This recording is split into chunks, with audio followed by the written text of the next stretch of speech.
En esta segunda presentación nos metemos más de lleno a analizar un poco cuáles son los agentes que producen los cuadros de diarrea. El tema que nos convoca en este momento es hablar de la diarrea neonatal, principalmente considerando sus agentes etiológicos.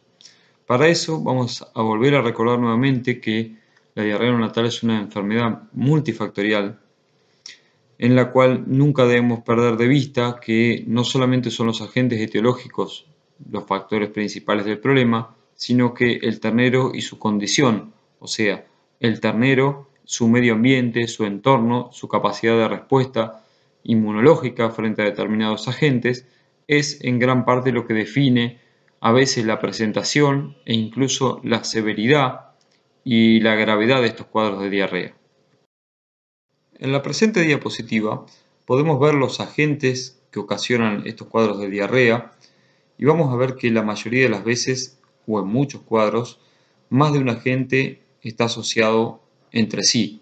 O sea que es bastante frecuente encontrar diarreas neonatales en las cuales se combinen más de un agente etiológico. Por ejemplo, Escherichia coli, enterotoxigénica, rotavirus y a veces también Cryptosporidium o distintos tipos de combinaciones de los agentes que podemos ver en la diapositiva. Dentro de los agentes productores, como ustedes ya pueden ver, encontramos a los rotavirus bovinos y al coronavirus bovino, a la Escherichia coli enterotoxigénica, que es la que figura con la sigla SET, a la enterotoxemia tipo C, producida por Clostridium perfringens, Cryptosporidium, Salmonella, Coccidios y Giardias, entre otros, porque en realidad hay varios agentes descritos en estos cuadros de diarrea neonatal. Sin embargo, nosotros vamos a hacer hincapié en los que nosotros consideramos más importantes y frecuentes en nuestro medio. Dentro de estos agentes, los que principalmente vemos involucrados en los cuadros de diarrea neonatal en nuestro contexto, en nuestro medio, son los virus. Particularmente vamos a ver rotavirus, en menor medida coronavirus, también algunas bacterias como lo es Escherichia coli y Salmonella, y algunos parásitos, como vamos a ver un poquito más adelante y en otra diapositiva, Cryptosporidium y Giardia. Esos son los agentes que normalmente generan este tipo de cuadros. Pero como estamos viendo también en esta diapositiva, no es que estos agentes ocasionan cuadros diarreicos en cualquier momento de la vida del ternero, dentro de lo que consideramos el cuadro de diarrea neonatal, ¿no? Del día 0 hasta el día 30 o el día 40 de vida aproximadamente, sino que tienen una predilección por afectar a terneros en determinados momentos de su vida. Particularmente, algunos afectan la primera semana o dentro de los primeros 15 días de vida. Otros tienden a afectar unos días más adelante, un poquito más hacia adelante, por ejemplo, como puede llegar a ser en el caso del coronavirus, entre la segunda semana aproximadamente. También algo parecido ocurre con Salmonella, donde en general aparece desde la primera semana hacia adelante, o un caso más específico todavía, como es el tema de los coccidios, que por su ciclo normalmente terminan afectando o generando problemas de diarrea, en general a partir del día 22 o 23 de vida del ternero. Así que esto es importante conocer y lo vamos a ir charlando y lo vamos a ir viendo en el resto de la presentación. Lo primero que vamos a considerar son las enfermedades asociadas a Escherichia coli principalmente. Como decíamos recién, Escherichia coli es una causa muy frecuente de diarrea neonatal, pero algunas cepas de Escherichia coli que normalmente no causan diarrea como signología principal, podríamos decirlo, o que causan diarrea de modo secundario, en muchas ocasiones son causas de septicemia. Las cepas septicémicas de Escherichia coli normalmente se caracterizan por ser cepas invasoras, capaces de alcanzar el torrente circulatorio de los terneros y empezar a multiplicarse en sangre e incluso en algunos casos producir toxinas que terminan generando un cuadro de sepsis y la mayoría de las veces se asocia a muerte hiperaguda, en algunos casos subaguda, y como vamos a ver hay algunas descripciones de cuadros relativamente crónicos, entre comillas, de septicemias. Estas cepas de Escherichia coli normalmente penetran a través de la mucosa del tubo digestivo a nivel intestinal. En otros casos los hacen a través de la mucosa orofaringea y en algunos casos también pueden ingresar al organismo a través del cordón umbilical, que es una vía permeable en los terneros recién nacidos.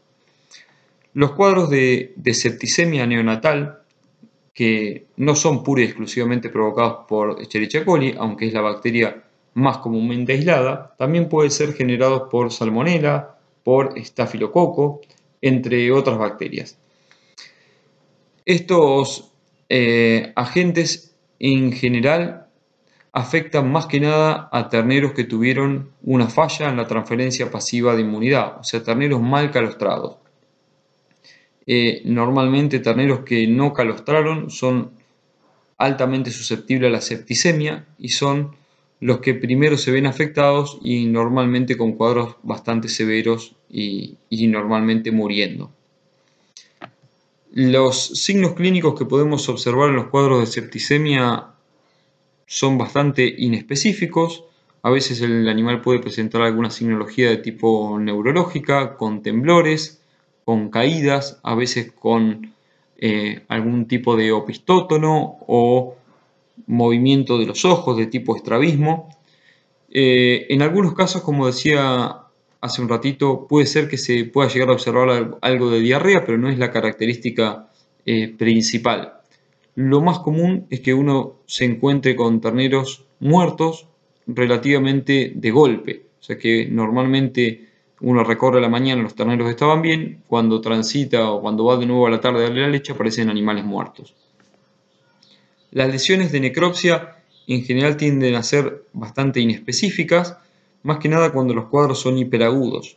O sea, cuando el ternero muere muy rápidamente, en general la necropsia no da ninguna lesión, no aparece ninguna lesión macroscópica visible, o las lesiones que aparecen son inespecíficas de tipo hemorragias petequiales, como podemos ver aquí en la mucosa del abomaso o en algunas otras serosas.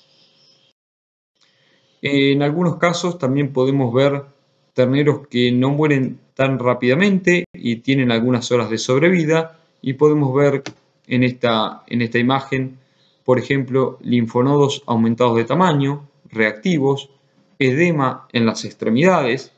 Son signos más que signos podríamos decir lesiones, ¿no? Son lesiones de necropsia muy sugestivas de un cuadro septicémico en un ternero de escasas horas o poquitos días de vida. Normalmente estos cuadros septicémicos se dan en terneros dentro de las primeras horas, como les decía, de vida, hasta como máximo una semana y media de vida. Rara vez se ven en animales más de mayor edad. Acá vemos más en detalle el edema, bien en las partes ventrales, o mejor dicho, en las zonas declive de los miembros. En algunos casos, cuando los terneros tienen fallas parciales de la transferencia pasiva de inmunidad, o sea que calostraron pero no del todo, no tan correctamente, o sea, no tienen una concentración de inmunoglobulinas tan elevadas como para frenar el proceso, pero sí como para contrarrestarlo levemente o hacer que el cuadro no sea tan hiperagudo, se pueden observar animales que tienen una cierta sobrevida de horas o a veces de escasos días, y podemos ahí ver lesiones un poquito más floridas en los tejidos, como por ejemplo la presencia de fibrina que se puede ver sobre algunos órganos, o vamos a ver en alguna otra imagen en alguna de las cavidades. Podemos ver, este no es el caso, pero lo vamos a ver en otras imágenes más adelante, pero me gustaría nombrarlo, una esplenomegalia. A veces se observa esplenomegalia como respuesta a la sepsis. Y es bastante frecuente que estos animales que tienen cuadros de septicemia, las bacterias alcancen las meninges. Entonces, en general, cuando uno extrae una muestra de líquido cefalorraquídeo, en vez de verse clarito y translúcido, que sería lo normal, se ve turbio. Entonces eso está marcando que hay una respuesta inflamatoria a nivel del sistema nervioso. Aquí vemos otros cuadros de septicemia, como decíamos recién, no tan hiperagudos, sino con algunas horas o algún día de curso, donde vemos también presencia de fibrina, fíjense acá arriba del saco pericárdico, incluso vemos zonas de congestiones multifocales, irregulares sobre el pulmón. Esos son todos lesiones que debieran llamarnos la atención y hacernos sospechar de un cuadro de sepsis en un ternero de poquitos días de vida. En otros casos, lo que también se puede llegar a observar es que estos animales que sobreviven un tiempo relativamente largo e incluso no mueren, quedan con lesiones crónicas ubicadas en distintos sitios. Uno de los lugares donde comúnmente se pueden observar estas lesiones es en las articulaciones. Entonces se ven animales con una artritis séptica que puede ser única o puede ser una artritis múltiple, o sea, afectar a múltiples articulaciones, y en general es bastante manifiesto la tumoración, el aumento de tamaño de las superficies de las zonas articulares en los miembros, y muchas veces estos animales claudican o directamente ya no se paran, como este es el caso. El tratamiento suele ser bastante complicado, se puede hacer en base a antibióticos, por ejemplo la penicilina en sus distintos tipos de sales, o incluso con ceftiofur, también utilizando AINE, pero la realidad es que la capacidad de responder de estos animales es bastante limitada y muchas veces terminan siendo sacrificados. Entonces, tenemos que considerar que ante la aparición de animales con muerte súbita en la guachera, dentro de los primeros días de vida, una de las causas probables es la septicemia. Para poder confirmarlo, debemos hacer la necropsia. En los casos, como veíamos recién, subagudos o crónicos, podemos llegar a encontrar las lesiones que describimos, pero es bastante frecuente que en los casos hiperagudos no se observe lesión de necropsia. Por lo tanto, nosotros debemos limitarnos a muestrear distintos sitios del organismo, del cuerpo del animal, del cadáver, para intentar aislar las bacterias en cultivo puro. Dentro de estos lugares se prefieren los lugares que se mantienen más aislados de la contaminación normal del postmortem, como por ejemplo pueden ser una muestra de orina, de líquido articular, una muestra de líquido cefalorraquídeo, por ejemplo. Otros lugares que también son buenos para muestrear y detectar septicemia son los lugares o los órganos que actúan como filtro de la sangre. Por ejemplo, es el caso del pulmón. Una muestra de pulmón puede ser de utilidad, o incluso una muestra del vaso también pueden ser de gran utilidad.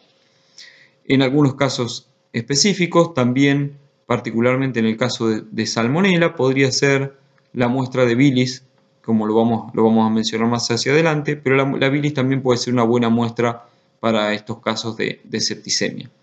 Si nosotros logramos el aislamiento de las bacterias de estos sitios, en cultivo puro podemos terminar de concluir que la causa de muerte en estos casos se debió a un cuadro septicémico e incluso identificar la bacteria.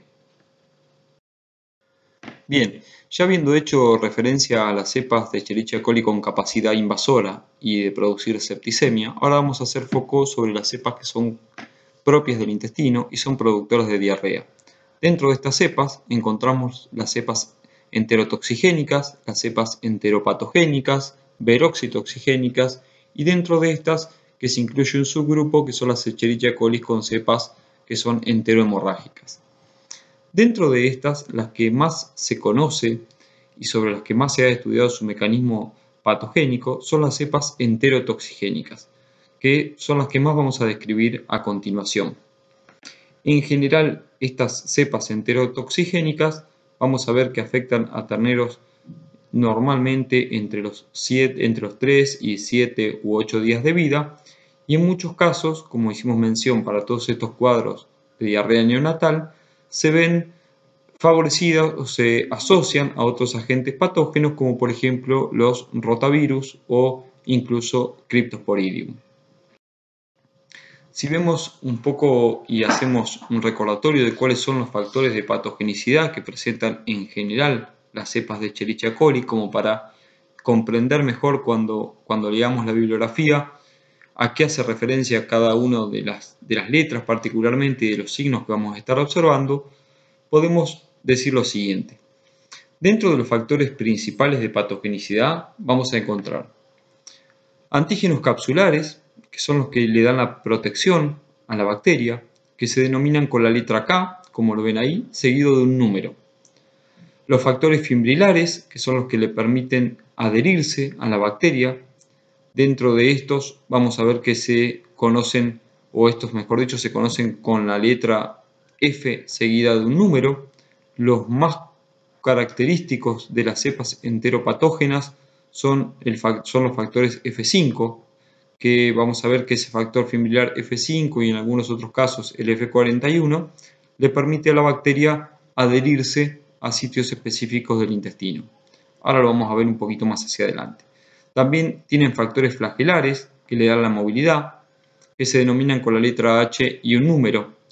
Y también factores somáticos, que son los lipopolisacáridos, que se denominan con la letra O y un número, los cuales son los lipopolisacáridos comunes a todas las bacterias gram negativas. Esta denominación que ustedes ven aquí y que pareciera ser bastante complicada, ¿no?, es la que normalmente se utiliza para definir las cepas. Ustedes recordarán o habrán escuchado oír de la cepa O157H7. Eso está haciendo referencia al antígeno O y al antígeno flagelar H, o sea, el antígeno O157 y el flagelar H7. En esos casos, esa cepa, que es la que se asocia con el síndrome urémico hemolítico en los niños, son cepas que pueden estar como flora concomitante, o no concomitante, sino como flora no patógena, muchas veces asociada al intestino de los bovinos. Y cuando llega hacia las personas, salta, o sea, a los niños chiquitos particularmente, puede llegar a generar ese cuadro que es bastante severo. Así van a ver que muchas de estas cepas de Escherichia coli se denominan en función del tipo de antígenos que presentan. También lo que es sumamente importante para las cepas enteropatogénicas es la presencia de toxinas. Las cepas enterotoxigénicas producen o toxina termoestable, que es una de las más frecuentemente identificadas, o incluso toxina termolábil. Pero estas toxinas son fundamentales para la patogenia de la enfermedad. También hay algunas que producen una verotoxinas, que son capaces de afectar las células vero del intestino. También tienen la capacidad de lograr independencia del hierro a través de la producción de sideróforos. También pueden generar o presentar plásmidos que le permiten ser resistentes o generar resistencia a ciertos antibióticos, y en algunos casos hasta poseer hemolicinas que generan hemólisis de los glóbulos rojos. O sea, como vemos, lo más importante para rescatar en realidad de esta diapositiva, más allá del conocimiento general y de lo que nos va a servir para avanzar en el conocimiento de estas enfermedades, es que podamos identificar cuáles son las cepas enteropatógenas en función principalmente de las fimbrias que poseen y de las toxinas que producen. Bien, como decíamos recién, las cepas enterotoxigénicas, que normalmente producen toxina termoestable y que tienen la capacidad de adherirse al intestino, ingresan al animal a través de la vía oral. O sea, el ternero las consume, las ingiere con el alimento y desde el entorno del. Una vez que estas bacterias ingresan y llegan al intestino, particularmente las últimas porciones del intestino delgado, el ilion principalmente y en el yeyuno, la capacidad de adherirse a ciertos receptores específicos que se encuentran en los terneros de de esta edad, o sea, más o menos, como decíamos recién, entre 3, 7 o 10 días. Y esos receptores son el sitio de unión para que la bacteria, a través de sus adhesinas F5, que es sinónimo de K99, como ustedes ven ahí en la diapositiva, esa es la denominación antigua, o F41, no importa cuál, pero en realidad lo importante aquí es la presencia de la fimbria, se adhieren a ese receptor específico para evitar ser barrida por el movimiento intestinal. Una bacteria se adhiere al intestino, normalmente no genera ninguna respuesta de tipo inflamatoria porque se mantiene en superficie, o sea, no coloniza, no penetra la célula. Pero lo que empieza a hacer, en este caso, una vez que está adherida a la mucosa intestinal, es a producir toxina termoestable. Esa toxina lo que hace es estimular a las células, particularmente las células de las criptas intestinal, a que secreten sodio y cloro hacia la luz intestinal. Y con eso se genera una pérdida de agua y de electrolitos, particularmente bicarbonato, y eso se elimina con la fecal. La mayoría de las veces los cuadros de diarrea que se ven en estos terneros tienden a ser diarreas líquidas, bastante acuosas, a veces de color blanco, a veces tirando a amarillentas, incluso a veces tipo amarronadas. Pero lo importante es que generan un cuadro de deshidratación bastante severo en muchas oportunidades y más que nada cuando están asociados a otros agentes que también provocan lesión en la mucosa, como por ejemplo el caso, como decíamos recién, de rotavirus o Cryptosporidium. Normalmente después de la primera semana de vida, la cantidad de receptores disponibles para que esta bacteria se pueda adherir empiezan a desaparecer en el intestino del ternero. Y es por eso que la capacidad patógena de este agente está limitada a esos escasos días cercanos al momento del nacimiento y de la primera semana de vida. A medida que el ternero madura, el intestino va madurando y va perdiendo esos receptores y la bacteria pierde la capacidad. Si nosotros vemos un poco qué es lo que ocurre con las cepas de Escherichia coli que están normalmente dentro del intestino de los animales, vamos a ver que tienen distintos tipos de distribución. Normalmente nosotros sabemos que hay cepas que son concomitantes de los terneros, o sea que viven y son habitantes normales y no causan generalmente ningún tipo de trastorno. Estas cepas el ternero las adquiere a las escasas horas del nacimiento a través de lo que va consumiendo alimento y estas cepas se instalan en el intestino. La mayoría de las veces, como decíamos recién, sin generar ningún tipo de trastorno. Y la distribución que poseen va en aumento a medida que nos vamos alejando desde el abomaso hacia el recto. O sea, si ustedes ven los puntitos negros dentro de lo que sería el esquema del intestino, ven que la mayor cantidad de puntitos negros, la mayor cantidad de cepas de Escherichia coli y de bacterias, se concentra en lo que es intestino grueso. Y hay muy poquitas en el intestino delgado. Cuando ocurre la mayoría de las veces las modificaciones del medio ambiente intestinal hace que incluso las cepas que son propias del ternero y que en la mayoría de las veces no son patógenas, empiecen a alcanzar distintos tipos de ubicaciones, o sea, empiezan a colonizar hacia las porciones anteriores del tubo digestivo, aumentan su carga ahí e incluso pueden llegar a generar también complicaciones asociadas al cuadro de diarrea. O sea que esto sería lo esperable en un caso de un ternero con diarrea, como se vería la mayor parte del intestino colonizado por cepas de Escherichia coli. Y acá hago un comentario que lo vamos a volver a tomar más hacia adelante cuando hablemos del diagnóstico, pero fíjense que muchas veces cuando uno decide hacer el diagnóstico de estas diarreas en base a un muestreo de materia fecal, quizás la cepa que está levantando de ese muestreo no es la más representativa del cuadro propio de diarrea, porque cuando uno muestrea materia fecal, la mayor cantidad de cepas que va a estar identificando o la cepa que identifique corresponde a las cepas que están colonizando las porciones posteriores del tubo digestivo. Y en general, los problemas que uno ve clínicos están más que nada asociados a cepas que están en las porciones anteriores del tubo digestivo. particularmente, como decíamos, yeyuno y a veces ilium. Entonces, en muchos casos es conveniente hacer el diagnóstico a partir de animales sacrificados que uno puede identificar las muestras en el lugar deseado, o sea, ir a buscar la muestra a la porción anterior del tubo digestivo, particularmente el intestino delgado.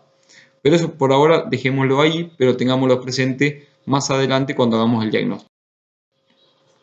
Las lesiones que se observan en general son escasas. La mayoría de las veces no hay lesiones que sean muy floridas o que uno puede identificar fácilmente que esa lesión se condice con la presencia de este agente. En general, la necropsia lo único que permite ver es deshidratación del animal y normalmente contenido de leche sin digerir dentro de la luz intestinal y a veces mayor o menor volumen de líquido dentro del intestino y gas. Y no mucho más es fácil de identificar. Uno de los agentes que está comúnmente asociado a la diarrea causada por Escherichia coli es el rotavirus bovino. Estos virus son virus que se caracterizan por tener una alta capacidad de resistencia en el medio ambiente. Son virus ARN desnudos, por eso se ven menos afectados por las condiciones ambientales. Y en general hay una alta seroprevalencia y una alta tasa de aislamientos o identificaciones de rotavirus a partir de la materia fecal de terneros diarreicos e incluso de terneros sanos, ya que hay muchos animales que son portadores y eliminadores de rotavirus y no poseen ningún tipo de signología clínica. Existen 6 serogrupos que se denominan desde la letra A a la F, siendo el serogrupo más prevalente el de la letra A. O sea, los rotavirus del grupo o del serogrupo A son los que comúnmente causan diarrea en los terneros. A nivel de campo, estos serogrupos se identifican por los G-tipos, siendo los G-tipos varios conocidos, pero los G-tipo 6 y G-tipo 10 son los más identificados y los que más prevalencia tienen. Particularmente el G6 es el que más se detecta en los rodeos de cría y el G10 es el que más se identifica en los rodeos de tambo. Como todos estos agentes productores de diarrea, los rotavirus tienen una transmisión oral fecal, o sea, se eliminan con la materia fecal y el ternero se infecta al consumir las partículas virales con el alimento. Tienen un periodo de incubación que es bastante corto, a veces puede cumplirse en 24 o hasta 48 horas, e incluso hay datos o hay registros que mencionan que esta enfermedad se puede presentar a edad muy temprana, a escasos días, apenas cumplido el periodo de incubación. Esto puede deberse a que muchos animales adultos, incluso sus madres, que pueden eliminar rotavirus con la materia fecal, incluso los corrales de parto, y eso hace que el ternero se infecte a edad muy temprana o a escasos días de nacido, e incluso a las horas de nacer. Los cuadros de diarrea cuando son puros por rotavirus son diarreas en general leves, autolimitantes y no duran muchos días. En cambio, lo común que ocurre es que la mayoría de las veces estos rotavirus se asocian a otros agentes y las diarreas tienen mayor severidad.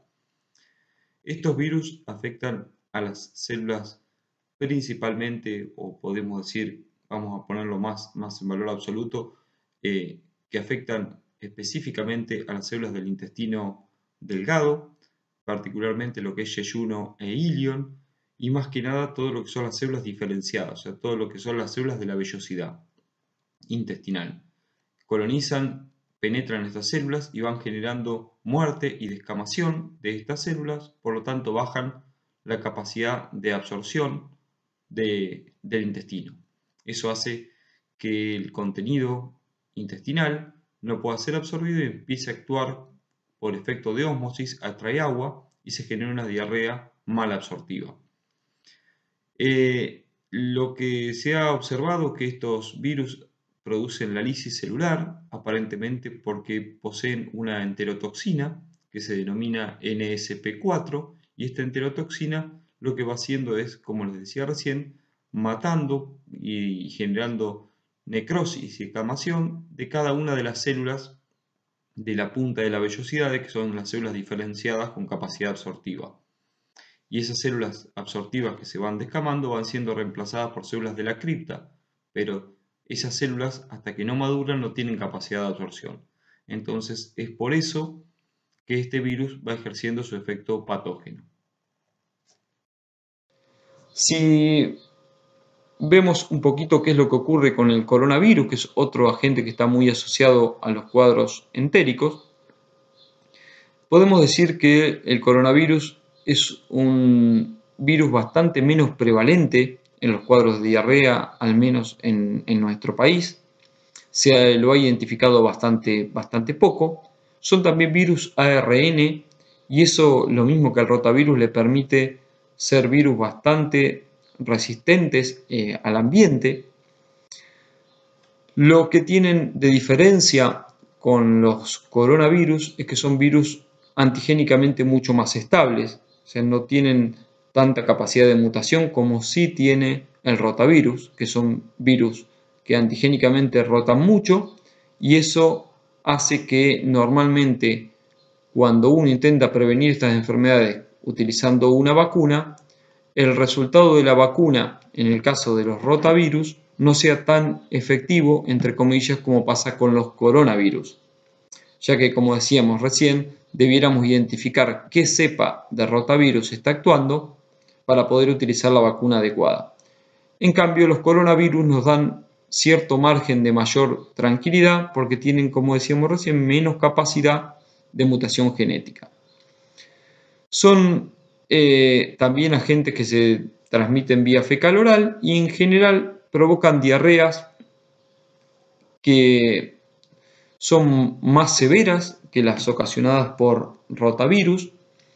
Normalmente afectan a terneros de entre la primera, una vez que está concluyendo la primera semana y la segunda semana de vida aproximadamente, y la capacidad de daño del coronavirus es mayor debido a que normalmente tiene más posibilidad de afectar distintos tipos celulares a nivel intestinal y no solamente las células de la vellosidad, como hacíamos mención al rotavirus.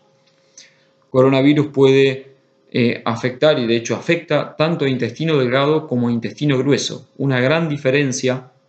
¿Por qué? Porque el intestino grueso, si se mantiene intacto en un cuadro de diarrea, compensa en gran parte absorbiendo los líquidos que van escapando del intestino delgado. En cambio, si el intestino grueso se lesiona y el intestino delgado también, la deshidratación es más severa.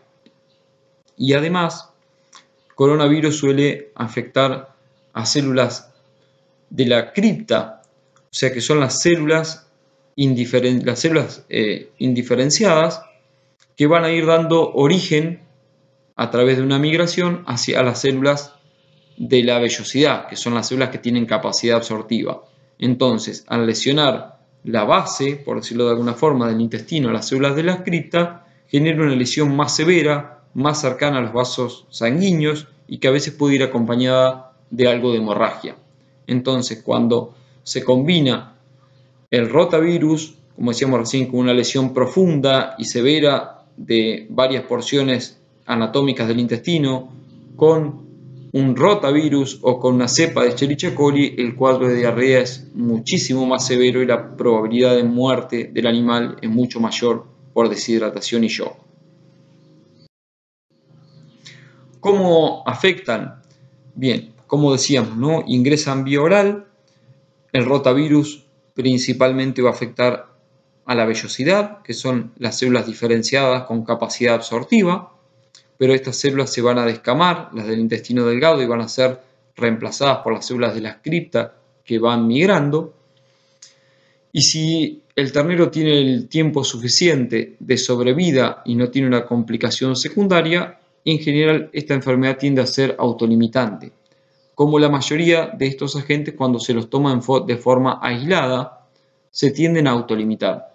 Lo que ocurre es que en condiciones de campo, muchas veces esto no ocurre porque se complican y actúa más de un agente, entonces los cuadros se hacen severos y generan en muchos casos la muerte del animal. ¿Qué hace el coronavirus? Decíamos, normalmente afecta tanto intestino delgado como intestino grueso, células más profundas, y genera mayor daño.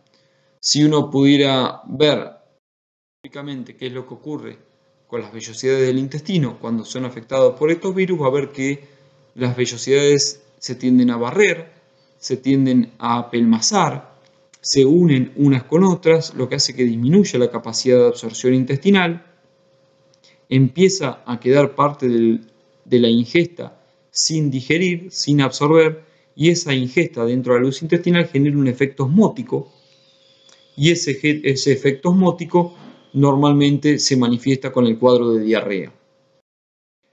Los signos clínicos, además de la diarrea característica, como obviamente lo dice el cuadro, ¿no? Consisten principalmente en decaimiento, el ternero está depresivo en mayor o menor medida, normalmente tiende a perder peso, o sea, se deshidrata y el vientre se torna mucho más agalgado, empieza a estar como sumido, como normalmente se dice, se empiezan a notar bien las órbitas porque se deshidrata y el ojo como que se empieza a hundir y ahí se marca bien el arco cigomático. En general el morro empieza a estar seco, las orejas gachas, cuando empieza con un estado avanzado de deshidratación, y esa deshidratación normalmente va acompañada de un cuadro de acidosis metabólica, el ternero empieza a deprimirse cada vez más, empieza a costarle mantener la estación, abre los miembros para aumentar el plano de sustentación y no caerse, o permanece mucho tiempo echado, y a medida que va avanzando el cuadro, normalmente el animal ya no se para y en un estado ya agónico termina muriendo si no tiene un tratamiento precoz. Todo esto que venimos mencionando puede darse en un tiempo muy corto, a veces en cuestión de horas. Todo dependiendo del grado de deshidratación, de la severidad de la diarrea, del grado de acidosis y también de la época del año, ¿no es cierto? Si hace mucho calor, en verano esto es mucho más complicado. Ahora nosotros nos preguntamos, ¿cuál es la causa real de la muerte del ternero? Y vamos a ver que en general el ternero muere por una combinación de factores y que tienen que ver con la pérdida de fluidos, con la pérdida de electrolitos principalmente. Dentro de estos factores, uno de los que complica el cuadro es la acidosis metabólica. Cuando comienzan estos cuadros de diarrea, el animal elimina con la materia fecal mucha cantidad de bicarbonato. Se elimina sodio, cloro, potasio y bicarbonato en gran cantidad. Esas pérdidas de bases empiezan a generar un cuadro de acidosis metabólica, que además se complica porque la pérdida de fluidos empieza a generar un estado de shock hipovolémico, y ese shock hipovolémico empieza a hacer que los tejidos periféricos empiecen a metabolizar la glucosa en anaerobiosis, lo que aumenta más la cantidad de hidrógeno, entonces eso magnifica el grado de acidosis metabólica. Por otro lado, lo que también complica mucho es el cuadro de hipoglucemia. En general, los terneros cuando están diarreicos, naturalmente ese estado propio de enfermedad hace que consuman rápidamente las reservas de glucosa que tienen y son muy dependientes de la carga energética que les provee el consumo de leche. Entonces, cuando el animal se ve afectado por este cuadro de diarrea, de deshidratación, de acidosis, normalmente empieza a disminuir su reflejo de succión o pierde definitivamente el reflejo de succión, no toma alimentos, o sea, no ingiere la leche y tiene aumentadas las pérdidas, o sea, pierde líquido y bicarbonato principalmente a través de la materia fecal. Entonces, eso hace que el nivel de glucemia rápidamente decaiga, y si uno no puede restablecer rápidamente ese equilibrio desde el punto de vista farmacológico o médico, es muy probable que el ternero termine muriendo de un cuadro de hipoglucemia. Y a todo esto, en general, también se le suma otra complicación, que es la hiperpotasemia. La hiperpotasemia normalmente genera un cuadro de afección cardíaca que termina generando una fibrilación ventricular y muerte del animal por falla cardíaca. En el bovino, normalmente estos cuadros de hiperpotasemia se conocen como hiperpotasemia paradójica, y la paradoja acá viene un poquito del lado de que nosotros recién hacíamos mención que el ternero diarreico eliminaba potasio con la materia fecal. Entonces, ¿cómo podríamos pensar en un cuadro de hiperpotasemia si en realidad está perdiendo potasio a través de la materia fecal? Y es lógico pensar eso, y ahí viene el término de la paradoja, ¿no? Y esto está asociado a que el organismo, para intentar compensar la acidosis metabólica, lo que intenta hacer la célula, en general las células empiezan a tomar hidrogeniones, incorporarlos al interior celular para sacarlo del líquido extracelular, pero eso no lo pueden hacer sin intercambiarlo por potasio. Entonces toman hidrógeno, lo introducen dentro de la célula y la célula elimina potasio. Ese potasio que aparece en exceso, aumentado en el líquido extracelular, empieza a generar en ese momento interferencia con la función eléctrica cardíaca. Entonces, ¿de qué se muere el ternero? La verdad que es una combinación de estos 4 factores que terminan de una forma u otra siendo la causa principal del deceso. Y es muy importante considerarlos en conjunto para el momento cuando haya que establecer el tratamiento. ¿Cómo hacer el diagnóstico clínico, la prevención, el tratamiento y un poco lo que nos queda por describir de este complejo de diarrea neonatal? En gran parte ya lo estuvimos viendo, y acá hago mención a algunas cuestiones que son propias de la dificultad del diagnóstico. ¿Por qué? Porque nosotros decíamos que estos agentes son muy comunes en el entorno de los terneros y que hay muchos animales que son portadores asintomáticos. Entonces, eso ya es una limitante para establecer un diagnóstico etiológico. Por otro lado, vemos que los signos clínicos son frecuentes y son comunes en casi todas estas entidades. Que las lesiones de necropsia que uno puede encontrar o esperar, la mayoría de las veces son inespecíficas. Que muchos animales tienen cuadros que son asintomáticos, o sea que si uno quiere identificar a algún agente en un animal, probablemente que no esté enfermo, digamos, probablemente puede identificarlo. Entonces eso ya complica más la interpretación, porque no solamente el agente se asocia directamente a un animal enfermo, sino que puede estar en un animal que no esté enfermo.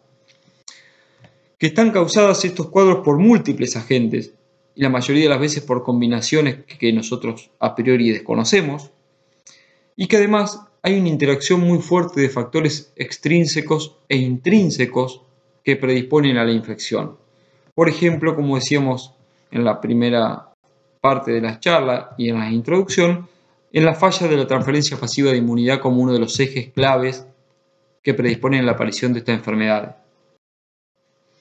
El diagnóstico clínico se puede basar en tratar de determinar el porcentaje de deshidratación, y ahí podemos ir viendo distintos cambios en el animal a medida que va avanzando la deshidratación y la acidosis metabólica. Vemos cambios que tienen que ver con la humedad a nivel de las mucosas, con la turgencia de los pliegues cutáneos, y además de eso también un poquito más hacia adelante, cuando la deshidratación ya es más avanzada, del 8% o del 10% en adelante, empezamos a ver los signos asociados al shock hipovolémico.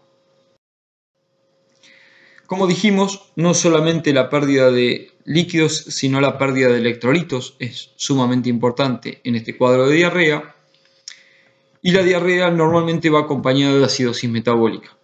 Entonces, acá tenemos algunos puntos de comparación y que se asocian con signos que tienen que ver más o con la deshidratación o con la acidosis metabólica, pero que en su conjunto se ven frecuentemente en los terneros diarreicos. Por ejemplo, la posición del globo ocular, ustedes podrán ver, para no leerlo uno por uno, pero ustedes pueden verlo en la diapositiva, que el globo ocular, a medida que avanza la deshidratación, se va retrayendo, entonces se marca más el arco cigomático, el reflejo de succión y los reflejos de amenaza van tendiendo a ser cada vez más lentos o más débiles y se van perdiendo a medida que avanza la acidosis metabólica, lo mismo que el estado mental. La temperatura de la cavidad oral y de los miembros también se empieza a ver afectada a medida que avanzamos hacia el estadio de shock.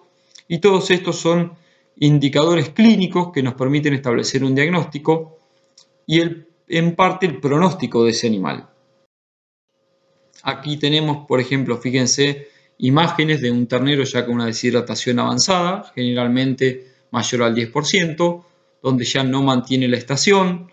Fíjense que la imagen del centro presenta una diarrea, toma una posición de autoocultación, que eso es bastante característico de los animales con acidosis metabólica.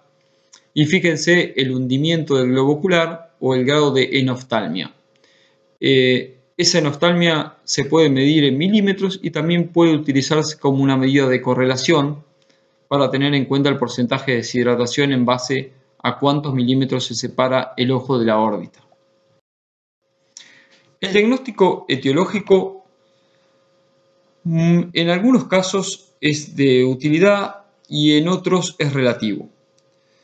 Esto lo digo porque muchas veces, como mencionábamos, los signos son muy comunes entre distintas enfermedades, están muy asociados los agentes uno con otros y en general en estos cuadros de diarrea en medios nosotros definimos como indiferenciadas de los primeros días de vida. El tratamiento es similar en todos los casos y consiste más que nada en un tratamiento de sostén que en el tratamiento del diagnóstico etiológico en sí mismo. Por eso, esto tomémoslo de modo relativo y lo vamos a enfatizar más en algunas enfermedades en particular y en otras lo vamos a dejar un poquitito más de costado. Dentro del diagnóstico etiológico lo que tenemos que tener en cuenta es que el diagnóstico que nosotros vamos a hacer es un diagnóstico a nivel de rodeo. O sea, estas enfermedades afectan al rodeo en general y es muy difícil intentar hacer el diagnóstico de un individuo único o aislado. Entonces, las muestras del rodeo van a ser generalmente de animales con signos y vamos a tener que muestrear materia fecal y en algunos casos podemos muestrear contenido intestinal de animales de necropsia. Tenemos que tener en cuenta que hay agentes que son endémicos, como mencionábamos, hay cepas endémicas de Escherichia coli, hay cepas endémicas de rotavirus y de Cryptosporidium. Y tenemos que tener en cuenta que en los patógenos que tienen baja prevalencia, por ejemplo, en los coronavirus, la cantidad de muestras que debiéramos tomar para intentar identificarlo debiera ser mayor que los patógenos de alta prevalencia. También tenemos que considerar que hay que muestrear terneros que tengan menos de 4 días de evolución de la diarrea si queremos intentar buscar la causa etiológica, el diagnóstico etiológico, y que no estén tratados con antibióticos. Porque a medida que uno va dejando que el cuadro progrese y que el animal, llegado al caso, muera naturalmente por la enfermedad, en general es más difícil identificar al agente etiológico porque empiezan a haber otros agentes que se asocian al cuadro y que no son tan fáciles después de separar unos de otros. Entonces lo ideal es agarrar un animal que tenga la enfermedad pero que no sea una enfermedad avanzada, o sea, terminal. Y realizar el diagnóstico de necropsia y la histopatología de animales también sacrificados, en general con un curso relativamente rápido de la enfermedad. O sea, cuando arrancan con la signología, sacrificarlos a las 24 o 48 horas, más que nada porque si uno pretende hacer histopatología, que podría llegar a identificar alguna lesión, por ejemplo, asociada a virus en la mucosa intestinal, estas células se lisan muy rápidamente después de la muerte. Entonces, si uno espera que el animal se muera, ya fijar y observar lesiones en ese tejido va a ser muy difícil. Entonces tiene que ser un animal sacrificado y no tenemos que dejar que otras bacterias u otros agentes tapen la lesión inicial. Entonces, por eso es que tiene que ser animales sacrificados recientemente sin tratamiento y la muestra debe ser fijada muy rápidamente. ¿Cómo es la prevención en general? Estos son criterios o puntos a considerar que nos permiten disminuir la incidencia de diarreas en la guachera en general, ¿no? Sin hablar de un agente específico. Como decíamos, esto es un complejo de diarrea neonatal, o sea que tenemos que pensarlo así. Sin dudas, el correcto calostrado es una de las principales herramientas. Por otro lado, que las guacheras tienen que evitar ubicarse en lugares bajos, en lugares donde corra agua, tener un buen diseño de comederos y bebederos para que los animales contacten lo menos posible entre sí y con la materia fecal. Evitar las condiciones de estrés es fundamental porque animales estresados son muy susceptibles a este tipo de enfermedades. En algunos casos, cuando se puede, y vamos a hacer mención más adelante, se puede utilizar alguna medicación preventiva. Cuando hablamos de jaulas y estacas, se deben rotar periódicamente para que la contaminación no se tienda a acumular, ya que dijimos que la mayoría de estos agentes permanecen mucho tiempo en el ambiente porque son muy resistentes. Mantener el pasto corto, eso favorece a que la radiación ultravioleta y la desecación mate y baje la carga microbiana del ambiente, eso es fundamental. Atender siempre a los animales sanos primero para evitar uno llevar la contaminación cruzada y separar a los animales enfermos para ser atendido en enfermería. Esos son puntos muy importantes y que son es un tema bastante extenso, pero que uno tiene que trabajar desde el sentido común. Y en el caso de la prevención, se pueden, además de todo esto, utilizar vacunas en la hembra preparto. En general, las vacunas son vacunas polivalentes que se utilizan alrededor de 60 y 30 días previo al parto en doble dosis para que la hembra pase inmunidad a través del calostro al ternero contra estos agentes. Bien, lo otro que es muy importante como medida general, más que nada en este caso asociado a los rodeos de cría, porque hablamos la mayor parte de lo que es rodeo de tambo, ¿cierto? Guachera, es reducir la exposición a los agentes infecciosos. O sea que como concepto nosotros debiéramos evitar que los animales que nosotros tenemos dentro del rodeo actúen como un mecanismo de amplificación biológica. O sea, ustedes piensen que cada animal que se enferma es un mecanismo de multiplicación de agentes y de diseminación. Entonces, esos agentes en una cantidad o en una dosis extremadamente alta que son eliminados con la materia fecal pueden incluso vencer las defensas de un animal que estaba en condiciones relativamente buenas, de buen calostrado, con buena respuesta inmune. Si la dosis infectiva de la materia fecal en este caso es muy alta, está muy cargado de agentes patógenos, probablemente puedan llegar a incluso generar enfermedad en ese tipo de animal. Entonces, eso es lo que deberíamos evitar en base utilizando también lo que mencionábamos recién en la diapositiva anterior. Por otro lado, aumentar la resistencia específica e inespecífica de los mismos terneros. O sea que la resistencia específica, decir, bueno, tenemos que tener en cuenta el calostrado y las vacunaciones. Entonces, un animal bien calostrado y un animal vacunado aumenta mucho su capacidad de respuesta ante estos agentes. Y siempre tratar a los terneros enfermos para evitar lo que decíamos recién en el primer punto, ¿no? Y tratarlos y separarlos para evitar que sean un mecanismo de amplificación biológica. Dentro de las medidas de tratamiento, acá vamos a hacer mención a que el principal tratamiento que uno debe contemplar, y recuerden la diapositiva donde hablamos de qué se moría un ternero, tiene que ver con la hidratación. O sea, todo lo que es el manejo hidroelectrolítico, la hidratación del animal, sea oral o sea parenteral, que va a ser tratado en otro capítulo en particular, esa es la herramienta principal y el principal mecanismo de tratamiento. En algunos casos, después de utilizar la hidratación o como complementario, se pueden utilizar antibióticos. Hay algunas pautas generales para el uso de antibióticos que tienen que ver en considerar, por ejemplo, que terneros que tengan deshidratación de tipo leve y que no estén muy afectados desde el punto de vista de la salud, que no tengan hipertermia, etcétera, o sea que tiene una diarrea que recién comienza, tratar de manejarlo con la hidratación solamente. y reservar el uso de antibióticos para aquellos animales que presenten un cuadro más severo de diarrea, que tengan hipertermia, que se vean más deshidratados y en esos casos sí utilizar el antibiótico.